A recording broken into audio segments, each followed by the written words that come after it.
اس کے بعد کیا فرمایا؟ وَأَطِیعُوا أُولَاةَ أَمْرِکُم، جو وقت کا حکمران ہے اس کی بات مانو تو۔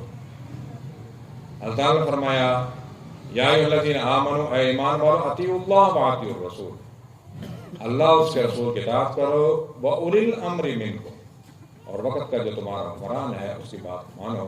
یہی بات حضور نے فرمائی، وَأَطِیعُوا أُولَاةَ أَمْرِکُم۔ اب کیسے ماننا ہے کہ وقت کا حکمران اگر نماز سے روکے، روزے سے روکے، حج سے روکے تو اس کی بات نہیں ماننی، احکامات الہیہ سے، ارشادات نبیہ کے خلاف کوئی بات کرے، اپنے والدین کی بات بھی نہیں ماننی۔ یہاں پر برطانیہ کی حکومت رہی ہے 100 سال، برٹش امپائر رہے ہیں، انہوں نے حج سے نہیں روکا کبھی سے، لوگ حج پر اس وقت بھی جایا کرتے تھے، نماز پڑھا کرتے تھے، زکوٰۃ دیا کرتے تھے، روزے رکھا کرتے تھے۔ جو دنیاوی قوانین ہیں، جیسے جیسے وقت کے ساتھ ترقی ہوتی گئی، ٹرین آئی اس کے قوانین آ گئے، سڑکیں بنی، ٹریفک کے قوانین آتے گئے، پوری دنیا میں ہے۔ ابھی امریکہ سے لوگ حج کرنے جاتے ہیں، روزے رکھتے ہیں، کوئی نہیں روکتا۔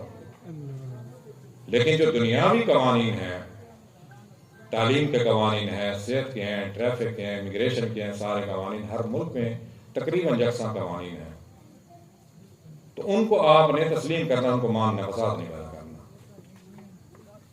اس پر آپ نے عمل کرنا ہے۔ وہ ان کی برطانیہ کے باشندوں کے لیے بھی ایسے ہیں جو وہاں رہ رہے ہیں، باقی دوسرے ملکوں کو ان کے لیے بھی ویسے ہیں۔ اگر وہ نماز روزے سے آپ کو روکیں تو پھر آپ نے یہ بات نہیں ماننی، احکامات الہیہ سے کوئی بھی روکے یہ بات نہیں ماننی۔ تدخلوا جنت، حضور نے فرمایا تم جنت میں داخل کر دیے جاؤ گے۔ مزید جاننے کے لیے چینل کو لائک اور سبسکرائب کریں۔